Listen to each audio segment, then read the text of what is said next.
Assalamualaikum warahmatullahi wabarakatuh. Kami dari kelompok 1 yang beranggotakan Ratu Sarah Aisyah, Leniria Antika, Bunda Udini, Okta Faradila, Rafiq Zainur Rosyadi akan mempresentasikan materi bab ke-12 mengenai International and Comparative Employee Voice pada mata kuliah MSDM Internasional yang diampu oleh Ibu dosen Dr. Nova Mardiana, SEMM.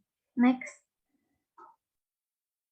Tujuan pembelajaran pada materi bab ini adalah yang pertama, mempertimbangkan konsep suara karyawan dan berbagai bentuknya.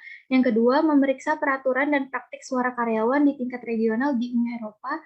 Yang ketiga, menjelajahi pola praktik suara karyawan di negara-negara industri maju dan berkembang. Yang keempat, mempertimbangkan dampak globalisasi dan perusahaan multinasional pada sistem dan praktik suara karyawan. When we talk to managers about engagement, they always want to know, why bother with engagement? What's in it for the business? What's in it for me? We tell them it's quite simple. When employees are engaged, they perform better and your business grows. When people are engaged with their work, they're more likely to work hard, get better at their jobs, and stay with you for years and years. Not just stop by for a few months, then take their talents elsewhere. Thank you very much. Research indicates that engaged employees are 87% less likely to leave than disengaged. Engaged people come to work and do their job every day of the week with a smile on their face, not call in sick every rainy Monday. Recent findings show that engaged employees take an average of 2.69 sick days a year, compared with 6.19 days for disengaged employees. Engaged people treat their customers like royalty and tell them how great your organisation is. Not just say the things they're paid to say. Engaged people help your business to grow and grow because they share your goals and they're rewarded for caring. And how do we know? Because we've seen the proof in about 100 different organisations. Some managers spend so much time staring at numbers, they forget about their people. Some managers love talking to their people, but they forget about the business. The really clever organisations try to get a balance between the two. We find that organisations where managers talk to their people, listen to their people, reward their people for a job done well, give their people opportunities to learn, and keep their people focused on their goals, tend to succeed and grow faster than the competition, and keep on growing for years to come. We know that engagement drives performance for individuals, teams, and organizations. Nah, video yang sudah ditampilkan berikut dari Engage Group UK menunjukkan betapa pentingnya employee engagement bagi karyawan. Video selanjutnya akan menampilkan praktik dari partisipasi karyawan di perusahaan Hyperion Materials and Technologies.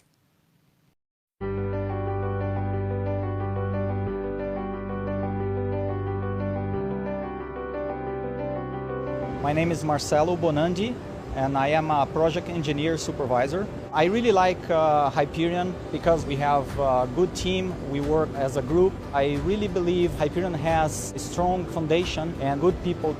We should always try to listen them and give them choices. The participation program gives that sense of urgency we need. I really hope this is a very good spark for our development. For sure, it's a very good opportunity. Nah, yang pertama ini adalah suara karyawan, partisipasi karyawan, dan keterlibatan karyawan. Suara karyawan adalah konsep umum dan menyeluruh yang mengacu pada berbagai cara di mana karyawan mengambil bagian dalam pengambilan keputusan dalam suatu organisasi dan juga tingkat pengaruh yang mereka miliki terhadap hal yang sama, sebagaimana diungkapkan oleh Rawlinson dan Danden tahun 2007 dan Ross tahun 2008. Selain itu, fokus utamanya ini adalah pada jenis masukan yang dimiliki pekerja atau karyawan dalam pengambilan keputusan di organisasi mereka, bagaimana hal ini diwujudkan dan seberapa kuat hal itu. Dan partisipasi karyawan juga keterlibatan karyawan adalah merupakan istilah yang telah dikembangkan untuk mengidentifikasi dan membedakan antara berbagai jenis kebijakan dan praktik suara karyawan. Yang mana diungkapkan oleh Rawlinson dan Danden tahun 2007 yang mendefinisikan partisipasi karyawan sebagai pembagian kekuasaan antara karyawan atau perwakilan mereka dan manajemen dalam pengambilan keputusan bersama. Sebaliknya, keterlibatan karyawan didefinisikan sebagai meminta pandangan, pendapat, dan ide karyawan untuk memanfaatkan bakat dan kerjasama karyawan, tetapi tanpa pembagian kekuasaan dalam hasil pengambilan keputusan akhirnya. Nah, next. Yang mana definisi ini juga menggambarkan bahwa tujuan atau fokus dari keterlibatan karyawan dan praktik partisipasi itu agak berbeda. Dapat dilihat dari tujuannya, yaitu tujuan utama dari struktur dan praktik partisipasi karyawan itu seperti perundingan bersama melalui serikat pekerja atau dewan kerja adalah untuk memberikan kekuatan dan wewenang pengambilan keputusan kepada karyawan. Oleh karena itu, proses-proses ini membatasi kebebasan manajemen untuk membuat keputusan. Sebaliknya, tujuan utama dari kebijakan keterlibatan karyawan itu seperti skema saran atau lingkaran kualitas atau quality control, quality circle, cenderung untuk meningkatkan kinerja organisasi dengan memanfaatkan ide dan kreativitas karyawan dan mendapatkan komitmen dan antusiasme mereka. Di sini, otoritas pengambilan keputusan manajemen tetap tidak terpengaruh menjadi pembuat keputusan utama. Next. Nah, selanjutnya adalah perbedaan dalam fokus atau tujuan esensial ini berhubungan dan mengarah pada perbedaan isi dari praktik dan proses keterlibatan dan partisipasi karyawan. Yang mana pada praktik keterlibatan karyawan itu cenderung berpusat pada tugas dan kinerja. Misalnya, skema saran umum untuk menanyakan karyawan bagaimana produk atau proses terkait pekerja tertentu dapat disesuaikan untuk memfasilitasi peningkatan kinerja. Selanjutnya itu praktik partisipasi karyawan biasanya itu berkaitan dengan masalah organisasi mendasar seperti tingkat upah, jam kerja, atau penambahan paket redundansi atau duplikat. Oleh karena itu, mereka itu akan berpusat pada kekuasaan mereka melibatkan pekerja yang menentang keputusan dan kekuatan pengambilan keputusan manajer. Perbedaan lain yang terkait tetapi penting antara praktik keterlibatan karyawan dan partisipasi karyawan itu menyangkut sumber atau asalnya, yaitu dari mana mereka berasal atau siapa yang memprakarsainya. Yang mana pada praktik keterlibatan karyawan itu pada umumnya berasal dari keputusan atau inisiatif manajemen. Dan pada praktik partisipasi karyawan itu dapat diprakarsai oleh manajemen juga, namun praktik tersebut itu lebih sering berasal dari undang-undang pemerintah atau tindakan atau inisiatif para pekerja. Next. Akhirnya ada perbedaan umum antara praktik keterlibatan karyawan dan partisipasi karyawan dalam cara di mana masukan karyawan itu dimanifestasikan. Di mana pada sistem keterlibatan karyawan itu umumnya bersifat langsung, yaitu karyawan individu secara langsung peduli dengan mereka. Dan pada sebaliknya, pada praktik partisipasi karyawan itu umumnya tidak langsung, di mana karyawan itu melakukannya secara tidak langsung melalui perwakilan yang dipilih atau ditunjuk. Misalnya pelayan toko, pejabat serikat pekerja, atau perwakilan dewan kerja yang akan bernegosiasi dengan pemberi kerja atas nama sejumlah karyawan. Tinjauan ini menyoroti bahwa partisipasi karyawan cenderung menjadi bentuk suara karyawan yang lebih kuat daripada keterlibatan karyawan. Praktik partisipasi karyawan biasanya memberi karyawan kekuatan dan pengaruh yang lebih besar daripada praktik keterlibatan karyawan. Selanjutnya akan dipresentasikan oleh rekan saya. Baik, selanjutnya adalah karakteristik kunci utama dari praktik keterlibatan karyawan dan partisipasi karyawan. Berikut ini terdapat tabel yang menguraikan perbedaan utama antara partisipasi dan keterlibatan karyawan. Penting untuk dicatat dan dipahami bahwa bagaimanapun ada kemungkinan terdapat praktik yang tidak selalu jelas, termasuk dalam kategori yang mana. Dan mungkin ada tumpang tindih yang signifikan antara praktik keterlibatan karyawan dan partisipasi karyawan. Namun, membagi praktik suara karyawan ke dalam dua kategori besar ini berguna karena dapat memungkinkan kita untuk menganalisis tren dan aktivitas di bidang ini di organisasi atau negara tertentu.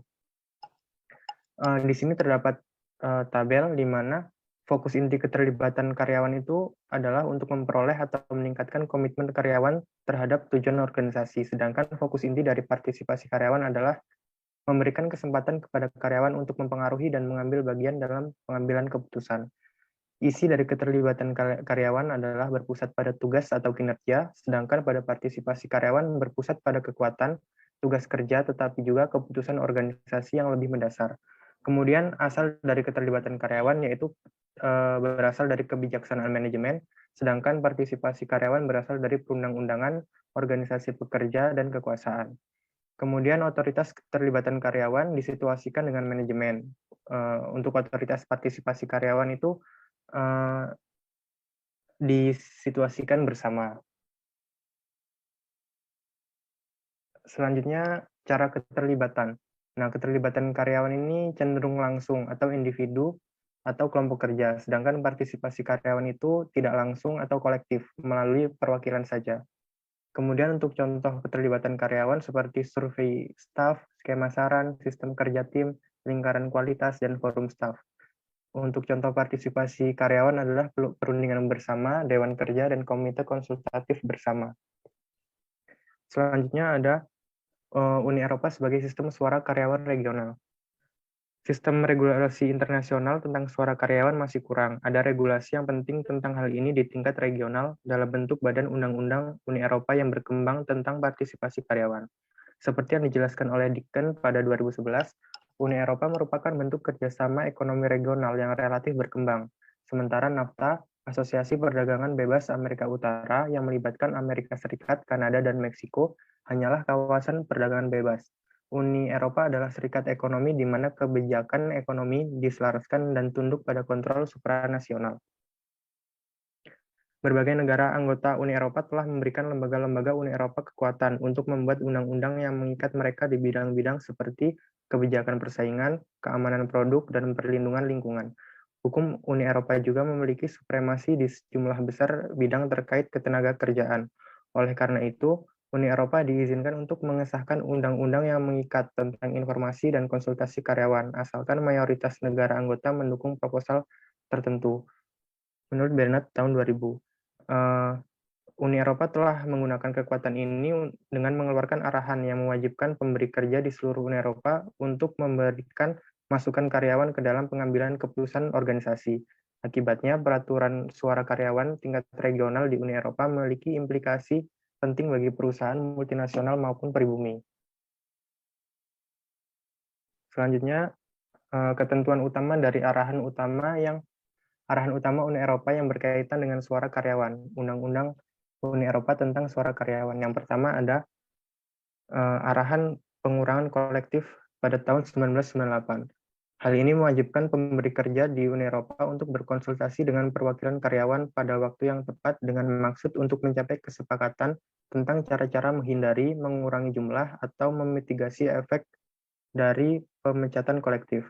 Yang kedua, petunjuk kerangka kerja kesehatan dan keselamatan tahun 1989. Ini mengharuskan pekerja di Uni Eropa dan atau perwakilan mereka untuk memberikan informasi tentang risiko kesehatan dan keselamatan, tindakan yang diambil untuk mengatasinya, dan investigasi lembaga inspeksi. Kemudian arahan pengalihan usaha tahun 2001. Tujuan dari arahan ini adalah untuk melindungi karyawannya yang perusahaan atau usahanya dijual atau bergabung dengan perusahaan lain. Selanjutnya, arahan informasi dan konsultasi tahun 2002. Ini merupakan persyaratan umum minimum untuk informasi dan konsultasi karyawan yang berlaku di seluruh Uni Eropa secara keseluruhan.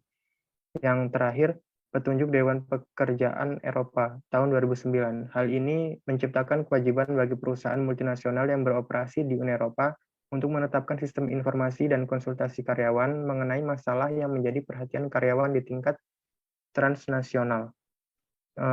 Selain menetapkan hak dan kewajiban, arahan ini mewajibkan negara anggota Uni Eropa untuk memastikan bahwa ketentuan mereka dapat ditegakkan melalui lembaga dan prosedur peradilan atau administratif. Selanjutnya, dari undang-undang tersebut terdapat dampak pada suara karyawan. Undang-Undang Uni Eropa tentang suara karyawan telah menunjukkan bagaimana peraturan Uni Eropa tentang suara karyawan telah berkembang dari arahan redundansi kolektif dan transfer usaha yang mencakup situasi tertentu ke arah kerangka yang lebih umum tentang informasi dan konsultasi. Dua pertanyaan yang muncul dari hal tersebut adalah, yang pertama, apakah arahan ini telah menghasilkan pendekatan umum yang khas terhadap suara karyawan yang diadopsi di seluruh Uni Eropa? Dan pertanyaan kedua adalah apakah dampaknya telah memberikan hak efektif kepada karyawan di Uni Eropa yang berpartisipasi dalam pengambilan keputusan dalam praktik. Untuk selanjutnya akan disampaikan oleh rekan saya.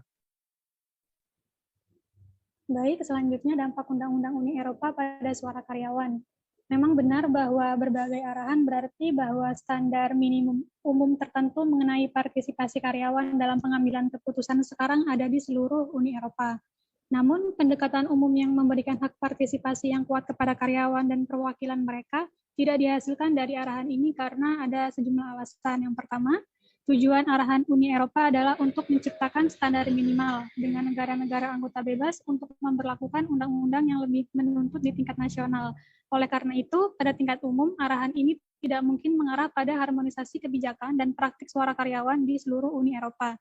Dan alasan yang kedua yaitu ada perbedaan yang sangat signifikan dalam pandangan dan pendekatan berbagai negara anggota Uni Eropa terhadap pelaksanaan suara karyawan.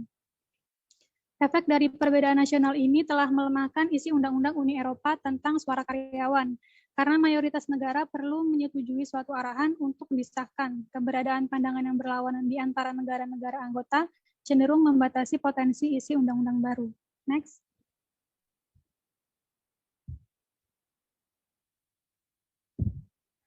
Suara karyawan di ekonomi industri maju. Di negara-negara industri maju, memiliki sistem suara karyawan yang dominan sukarela dan negara-negara dengan sistem wajib yang dominan. Pertama, pemberi kerja pada umumnya berada dalam posisi untuk secara bebas memutuskan praktik suara karyawan mana yang akan diterapkan, dengan pemerintah cenderung tidak mengintervensi area ini atau memaksa mereka untuk mengadopsi sistem atau praktik tertentu. Sebaliknya, pengusaha umumnya diwajibkan, biasanya oleh undang-undang yang disahkan oleh Parlemen Nasional, untuk membentuk lembaga atau mekanisme di mana karyawan dapat berpartisipasi dalam keputusan tentang manajemen perusahaan. Menurut Frank dan Goddard tahun 2010, Hyman dan Amdel McCormick tahun 2013. Pengelompokan ini tidak disarankan untuk menyeluruh dan diakui bahwa beberapa negara, misalnya Jepang, mungkin tidak cocok dengan salah satu kategori tersebut. Selain itu, variasi yang signifikan terlihat jelas dalam pengelompokan ini. Namun demikian, mereka terlihat mencerminkan pendekatan umum yang cukup berbeda terhadap suara karyawan yang secara efektif menggambarkan kebijakan dan praktik di sejumlah besar negara. Next. Sistem sukarelawan. Negara-negara yang sistem hukumnya didasarkan pada prinsip-prinsip common law, Inggris, dan yang kebijakan ekonominya cenderung mendukung operasi bebas kekuatan pasar adalah negara-negara yang memiliki sistem suara karyawan sukarela. Mereka termasuk Inggris, Amerika Serikat, Australia, Irlandia, Kanada, dan Selandia Baru. Di negara-negara ini, cenderung hanya ada peraturan hukum yang terbatas tentang penggunaan suara karyawan dalam keputusan mengenai manajemen perusahaan, dengan sifat dan tingkat suara karyawan yang dilakukan di perusahaan tertentu, terutama ditentukan oleh kebijakan dan preferensi manajemen. Di mana suara karyawan dilakukan di negara-negara dengan sistem sukarelawan, hal itu cenderung dalam bentuk keterlibatan karyawan sebagai lawan dari praktik partisipasi karyawan. Manajemen bersedia dan berkeinginan untuk melibatkan karyawan dalam pengambilan keputusan sehingga dapat meningkatkan kinerja dan komitmen mereka terhadap organisasi, tetapi enggan untuk menyerahkan kendali atas pengambilan keputusan kepada karyawan dan perwakilan mereka.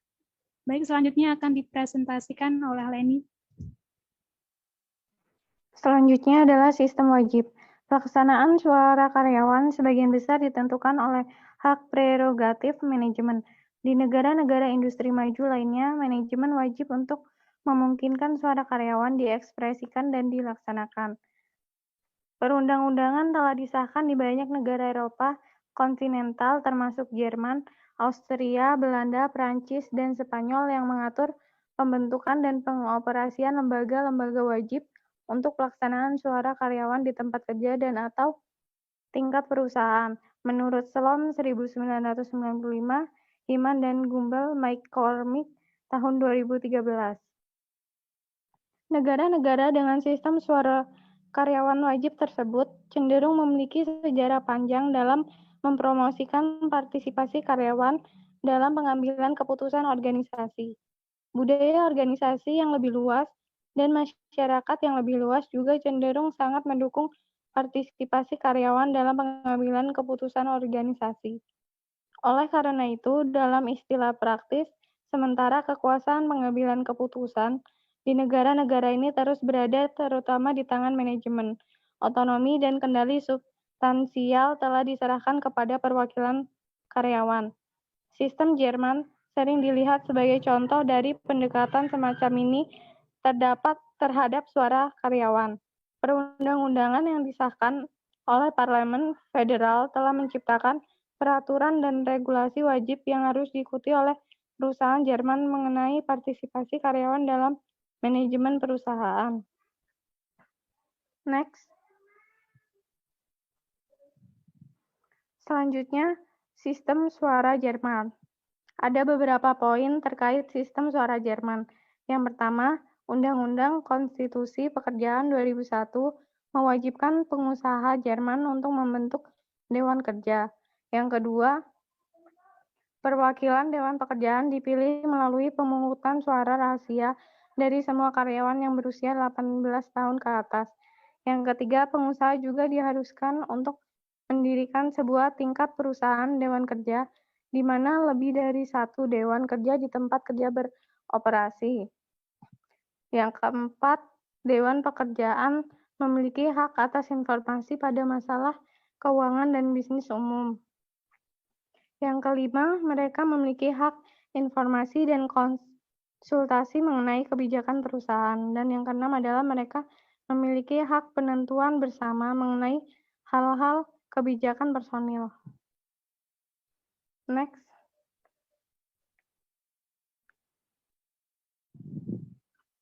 Selanjutnya adalah dampak globalisasi dan tren ekonomi lainnya terhadap kewajiban sistem suara karyawan.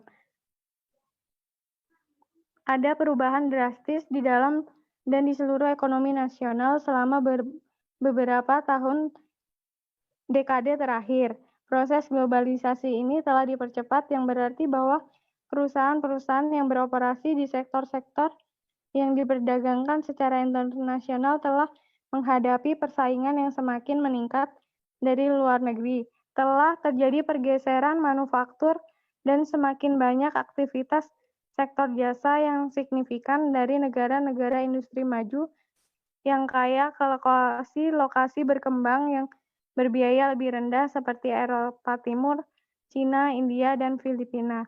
Menurut Dikan 2011.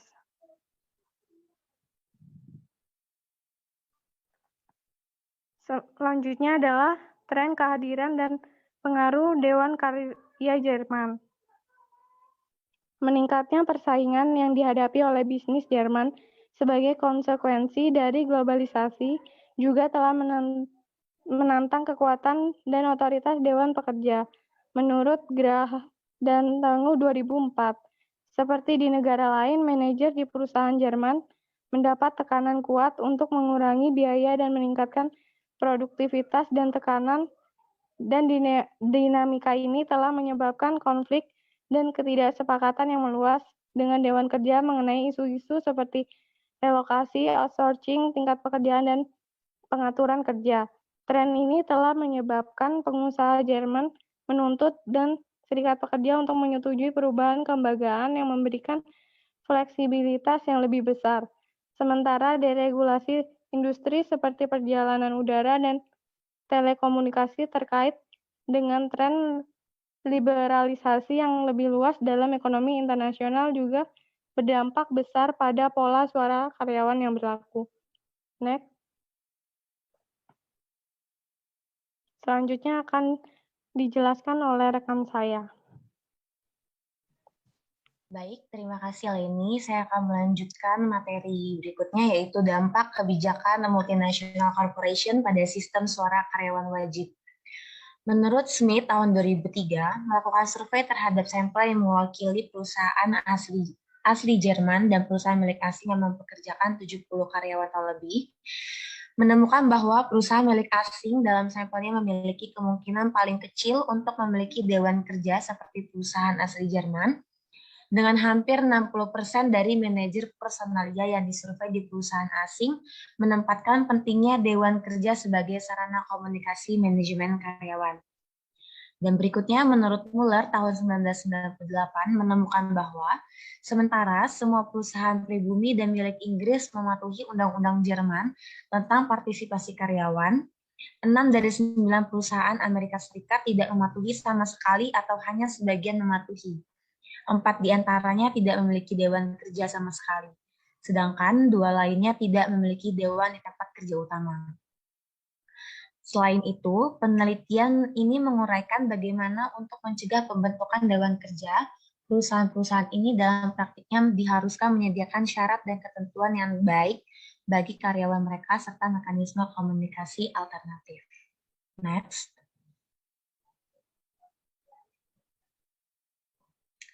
Suara karyawan di Cina. Manajer multinational corporation di Cina dihadapkan pada lingkungan kerja yang kompleks. Ini karena orientasi dan preferensi manajer dan pekerja Cina mengenai pelaksanaan suara karyawan yang dibentuk oleh berbagai pengaruh budaya, sosial, dan kelembagaan. Dalam hal ini, menurut Yang, tahun 2012 mengidentifikasi 3 pengaruh budaya yang dominan pada pekerjaan dan pekerja di Cina, yaitu yang pertama, Konfusianisme. Konfusianisme yaitu sistem filosofi kuno Konfusianisme membentuk batu fondasi utama di mana masyarakat Tiongkok kontemporer dibangun. Menurut Wang et al. Tahun 2005, Warner 2009, Yang 2012. Next. Yang kedua, sosialisme. Konfusianisme terus menopang masyarakat Tiongkok saat ini. Namun, selama 1 abad terakhir, Tiongkok telah ditumpangkan dengan sistem kepercayaan, ideologi, dan institusi penting lainnya yang berasal dari bidang politik dan ekonomi. Menurut Yang tahun 2012. Selanjutnya yaitu kapitalisme. Dorongan untuk menghasilkan keuntungan yang tinggi menjadikan praktik manajemen di banyak perusahaan multinasional di Cina mengabaikan kebutuhan dan keinginan karyawan. Banyak multinational corporation mengadopsi kebijakan dan praktik HRM keras sebagai lawan dari berbagai HRM lunak atau menurut Starry tahun 1992. Dengan pekerja mengalami kondisi kerja yang buruk, diberlakukan sangat buruk, dan memiliki sedikit masukan dalam pengambilan keputusan. Next.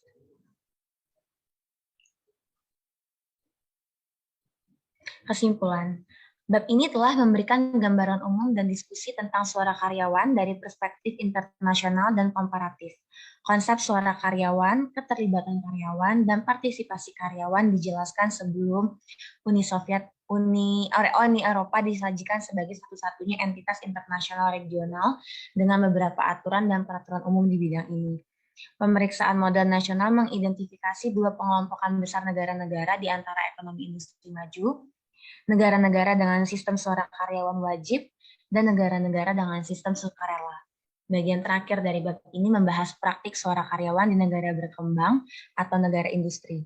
Telah dicatat bahwa meskipun ada keragaman besar di antara negara-negara ini, secara umum mengatasi pengaruh dan pertimbangan budaya daripada kelembagaan dapat dilihat sebagai tantangan utama bagi manajer perusahaan multinasional yang berpraktik seperti itu. Pertimbangan budaya ditemukan sangat mempengaruhi praktik suara karyawan di Cina, negara berkembang yang dipilih untuk menjadi fokus bagian ini. Selanjutnya saya kembalikan ke moderator Embun.